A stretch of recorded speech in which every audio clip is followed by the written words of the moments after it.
You are listening to the Horse Radio Network, part of the Equine Network family.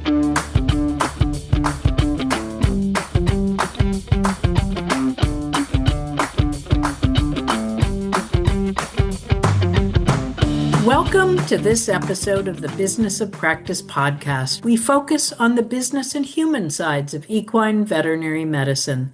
In this episode, we're going to talk with Kate Hayes, Vice President of Equine Expansion at CareCredit, about ways to help clients afford care during challenging economic times.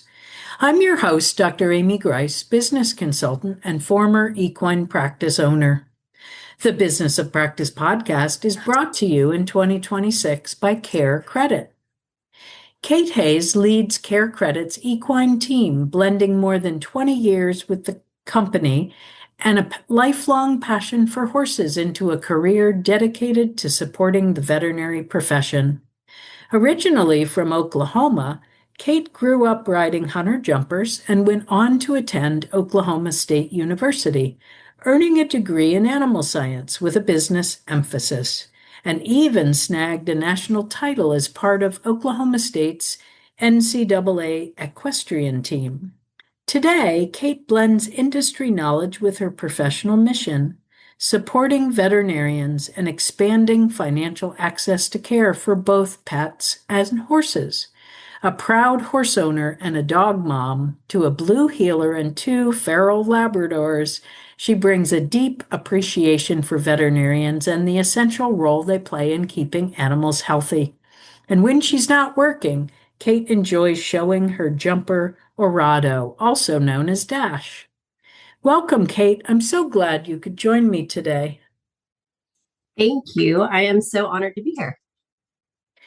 Well, I remember CareCredit completed the Equine Lifetime of Care study last year, and many equine veterinarians don't know a lot about what you found. Can you tell our listeners about that research? Who were the respondents? What kind of questions did you ask? What was the goal of the study, and what did you learn? So on behalf of CareCredit, Synchrony commissioned a comprehensive study to help shed light on the lifetime costs associated with horse ownership today. The goal of the research was to empower both horse owners and veterinarians to help the industry be prepared for costs associated with with horse ownership. And we polled over 1,200 U.S. horse owners and 30 equine veterinarians. And what we did with the data is that we broke it down into 3 different categories. So you've got competitive horse owners, you've got recreational horse owners, and then you've got your backyard or your retired horse owners, or the pets that I like to call pasture puffs.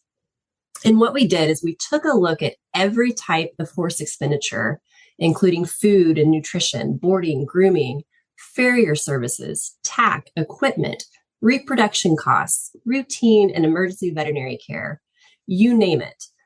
And what we did is we looked at this over this spend over a horse's lifetime, which as of now is averaged about 25 years. And one of the things that we found is that while horse owners budget for general vet care, such as nutrition, boarding, and tack, they tend to overlook critical components of veterinary care such as chronic issues like ulcers and lameness, and emergency situations such as colic, broken bones, and reproduction issues, which we all know are the cases that can reach thousands of dollars very quickly. They sure can. And funny enough, as a horse owner myself, these results didn't surprise me.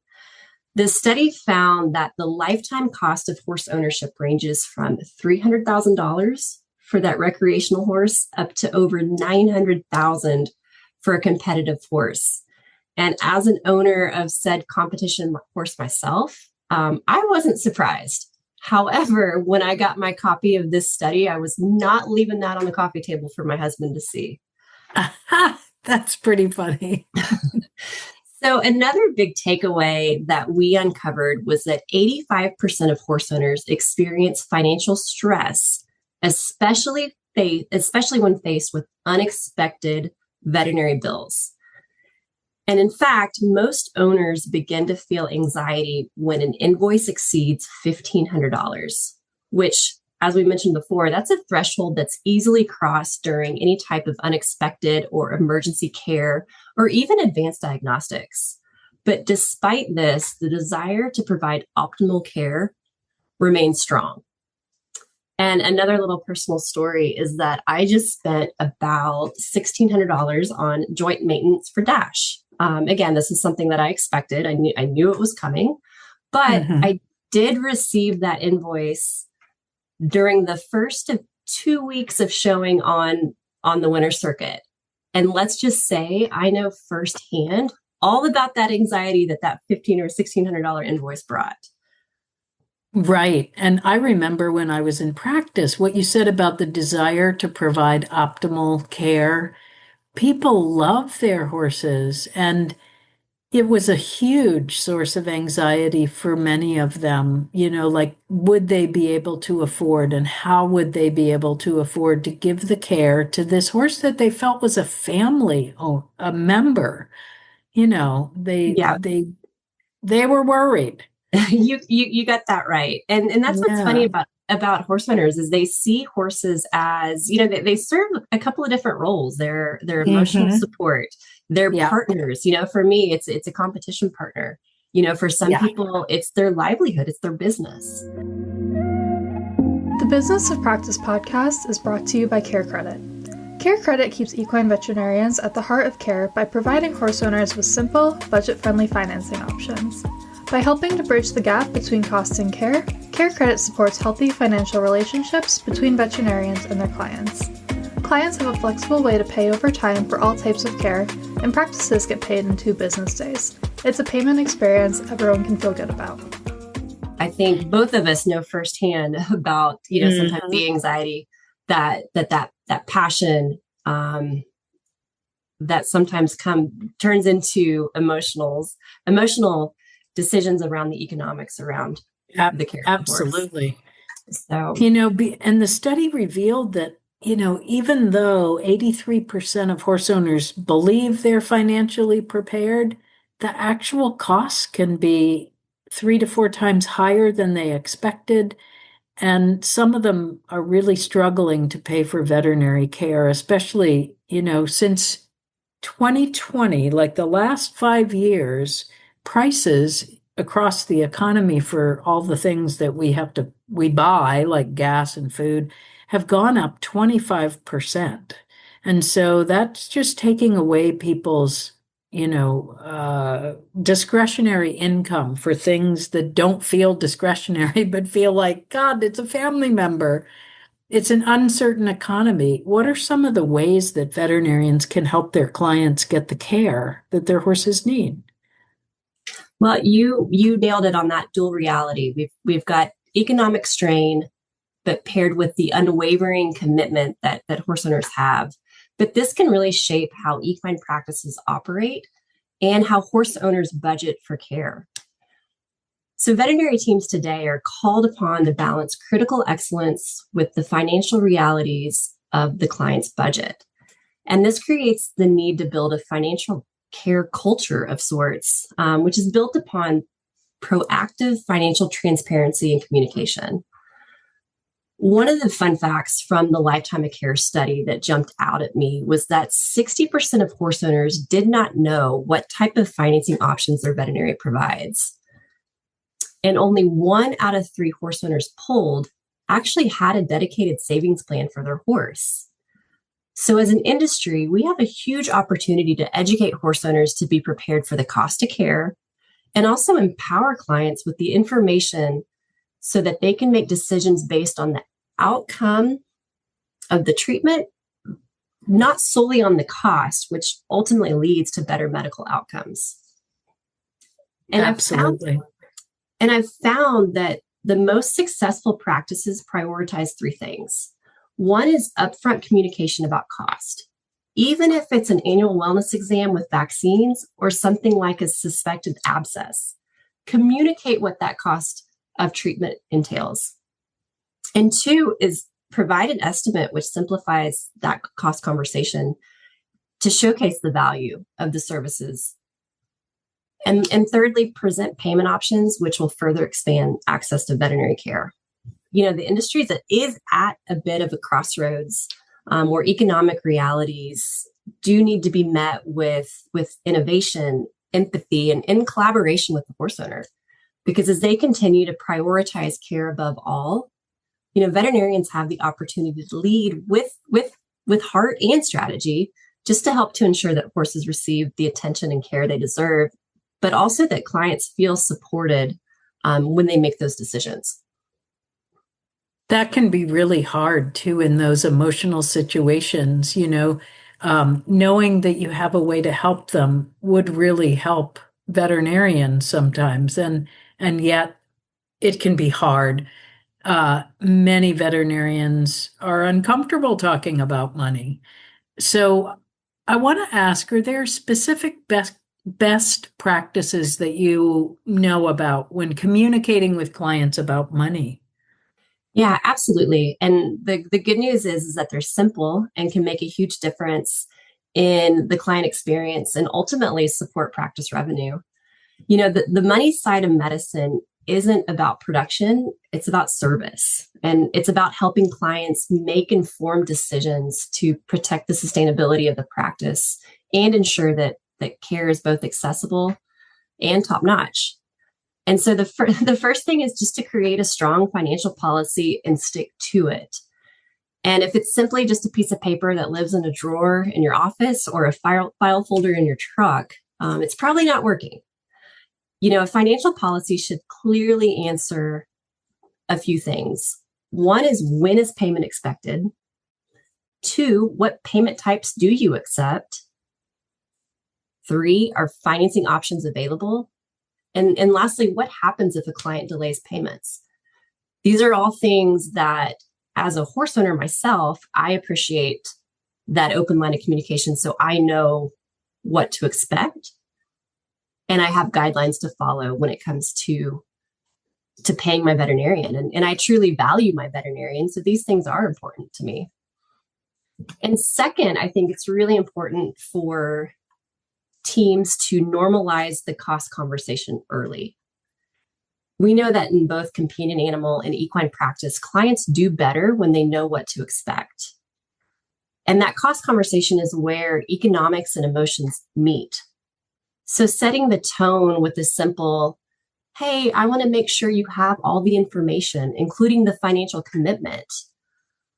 Let's walk through it together. Let's talk about the cost together.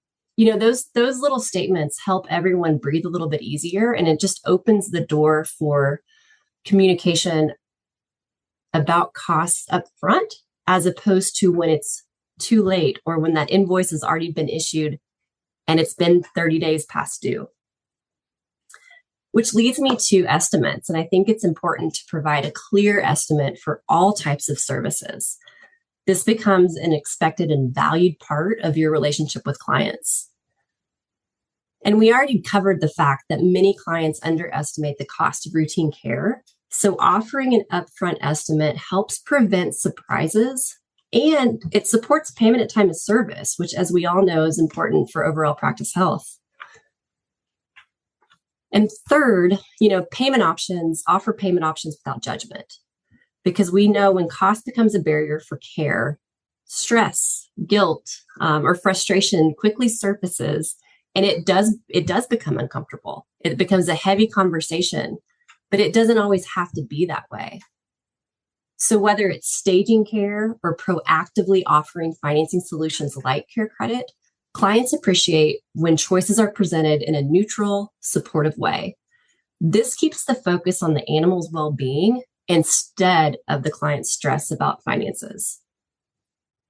And the truth is, with horses, it's not if there's an emergency, it's when. I mean, isn't that the truth? You know that one more than anyone. Yes. So offering an option, a payment option like CareCredit helps clients move forward with care in those unpredictable moments. And it allows the veterinarian to deliver their full medical plan without that stress of financial barrier. And lastly, I think leading with empathy and transparency is so important. Clear estimates, clear explanations, it builds trust. Clients don't expect care to be cheap. They just want to understand what they're choosing and why. And when I talk about empathy, I'm not saying to say, yes, sure, I'll treat your horse for free. Oh, God, no. It just simply means to listen to the client's concerns and respond in a thoughtful way. You know, we've talked about it. We know that cost conversations can feel heavy, but they don't have to be. And I think there's just little ways that we can tweak our communication style to help each client and make it a comfortable part of the day. Yeah, I think it's so important to remember that, you know, it's a lot for the veterinarian sometimes to talk about the money because they want to help the horse so much, but it's a lot for the client. And I think when veterinarians are not like talking about the money fairly early in the conversation, sometimes the client's mind is racing about, oh my God, they're telling me all this treatment, but I'm worried about how much it's going to cost, and they aren't even able to listen very well. The AVMA did that cost of care kind of language. I believe what they were partnering with CareCredit, were they not? Yeah, In you developing that. Yes. Yeah.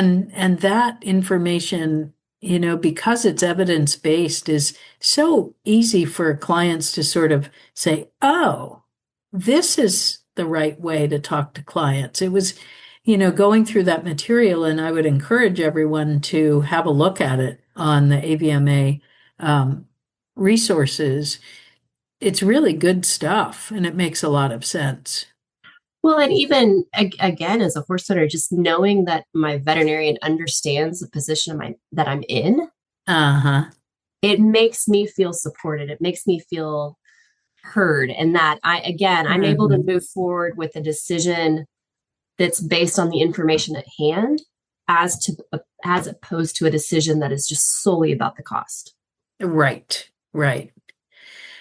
Is there anything else that you'd like to share with our listeners?